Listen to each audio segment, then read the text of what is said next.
मयंक की बीवी नेहा की हाइट इतनी कम थी, वो इतनी नाटी थी कि लोग उसका मजाक उड़ाते थे। अरे नेहा, तेरे लिए तो मुझे किचन में टेबल रखना पड़ेगा। माँ जी, इतनी भी नाटी नहीं हूँ मैं। और हाँ, हिल्स पहनकर तो बिल्कुल आपके बराबर आ जाती हूँ। अरे तेरे पापा ने महंगी कार का लालच दे दिया, वरना तो मेरे बेटे के लिए लंबी लंबी लड़कियों की लाइन लगी थी। क्या बताऊं तुझे, कटरीना फैल थी उनके सामने। पर माँ जी, आपका मयंक भी तो हाइट में कौन सा अभिषेक बच्चन की तरह है जो कटरीना मिल जाती। वैसे भी मेरी और इनकी जोड़ी तो राम सीता की जोड़ी है, राम सीता की। एक दिन सभी खाना खा रहे होते हैं कि तभी माँ, दाल बहुत अच्छी बनी है, जरा और देना। रुको जी, मैं लेकर आती हूँ, किचन में है। वैसे भी मैं खड़ी ही हूँ। ये सुनकर सास हंसने लगती है। तुम खड़ी हो या बैठी, एक जैसी लगती हो। बस कीजिए जी, अभी हिल्स नहीं पहनी है। वैसे भी हिल्स पहनती हूँ तो आपके बराबर ही लगती हूँ। एक दिन नेहा सब्जी लेने बाहर निकलती है तो पड़ोसन कहती है, अरे देखो देखो कितनी नाटी है। मयंक तो दिखने में अच्छा है, हाइट भी ठीक ठाक है, फिर क्या जरूरत थी ऐसी नाटी बहू लाने की। दहेज बहन दहेज, अंधे हो गए थे पैसों के पीछे, अब करे जगह साई। दोनों की बात नेहा सुन लेती है और उसे बहुत गुस्सा आ जाता है। आंटी जी, एक बात बताओ, मेरे पापा के पास पैसे हैं, उनको अच्छी लड़की की तलाश थी, ये पसंद आए और शादी हो गई। इसमें मेरा क्या कसूर है जो आप लोग मुझे सुना रही हैं? अरे नहीं नहीं नेहा, हम तो तेरी सास की बात कर रहे थे कि कितनी लालची औरत है। देखिए, वो लालची नहीं है। हाँ, उनकी कुछ शौक है जो वो अपने बेटे से पूरा करवाना चाहती है। और देखा जाए तो उसमें उनकी गलती भी क्या है भला। अगर इन्होंने मुझसे शादी की है तो ज़रूर कुछ न कुछ तो अच्छाई नज़र आई होगी ना।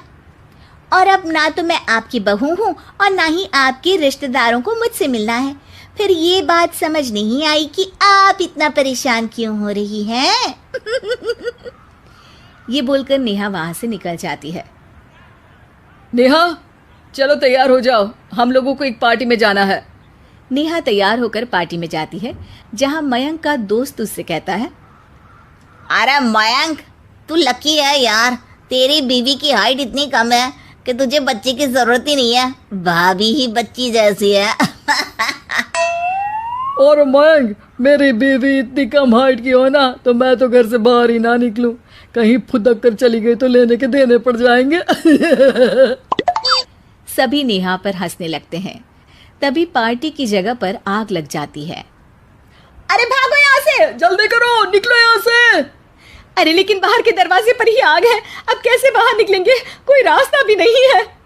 अरे रास्ता है ना, अगर कोई इस खिड़की से बाहर निकलकर अगर सामने के दरवाजे में आग को बुझा दे तो सब निकल सकते हैं। तभी नेहा उस छोटे से जरोखे से बाहर निकलकर आग को बुझा देती है। अरे वाह, भाभी जी ने तो आज हम सबको बचा लिया। वाह भाई वाह, बीवी हो तो ऐसी, अपने पति ही नहीं बल्कि यहाँ मौजूद सभी की जान बचा ली है इसने। भाई मयंक, माफ कर देना, तेरी बीवी तो सच में कमाल है। मुझे ये बात पता है और मुझे मेरी बीवी पर गर्व है। नेहा मुस्कुराकर अपने पति की तरफ देखती है। कुछ दिनों बाद जब नेहा और उसकी सास मार्केट जाती है, वहां पर, अरे भैया, ये कपड़ा तो देना, कितने का पड़ेगा? माता जी, ये तो बहुत महंगा कपड़ा है, लेकिन अब बस सिर्फ 2 मीटर ही बचा है। मेरे तो किसी काम का है नहीं ये टुकड़ा, तो आप 100 रुपया ही दे दीजिए। अरे भैया, तो मैं क्या करूंगी इस टुकड़े का, लेकिन वैसे है बड़ा ही सुंदर। तभी नेहा बोल पड़ती है, इसमें तो मेरी पूरी ड्रेस बन जाएगी। ये कहकर वो कपड़ा ले लेती है। अगले दिन नेहा वो ड्रेस पहनकर सास के सामने आती है। अरे वाह नेहा, ये ड्रेस तो बहुत ही सुंदर लग रही है, बड़ी महंगी होगी ना? अरे कपड़ा तो मैंने ही पसंद किया था, बस पूरा नहीं था तो इसने ले लिया। सिर्फ 200 रुपये की ड्रेस है ये पूरी। देखो माँ जी, नाटी होने का भी कम फायदा नहीं है। जैसे तैसे दिन कट रहे थे। सास और पड़ोसियों के मजाक बनाने का सिलसिला चल ही रहा था कि एक दिन मोहल्ले से जोर जोर से आवाज आती है, हाय रे मैं मर गई, भगवान मैं क्या करूं। अरे क्या हुआ? देखते हैं तो सभी एक हॉल के सामने भीड़ लगाकर खड़े हैं।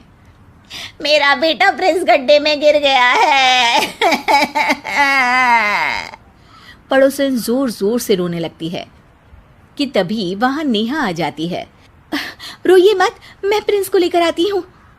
ये बोलकर नाटी सी पतली सी नेहा गड्ढे में घुसकर बच्ची को बाहर ले आती है। अब क्या था, एक बार फिर नेहा के लिए पूरा मोहल्ला तालियां बजाता है। मुझे माफ कर दो नेहा, मैंने तुम्हारी हाइट का कितना मजाक उड़ाया था। कोई बात नहीं मौसी, प्रिंस ठीक है, ये बात है। अब वो दिन आता है जब सास नेहा की तारीफ करती है। वाह बहू वाह, तेरी तारीफें सुन सुनकर तो मैं खुश हो गई। आज तो तूने ये साबित कर दिया कि समाज में इंसान अपने रंग रूप और लंबाई चौड़ाई से नहीं बल्कि साहस और हौसले से काबिल कहलाता है।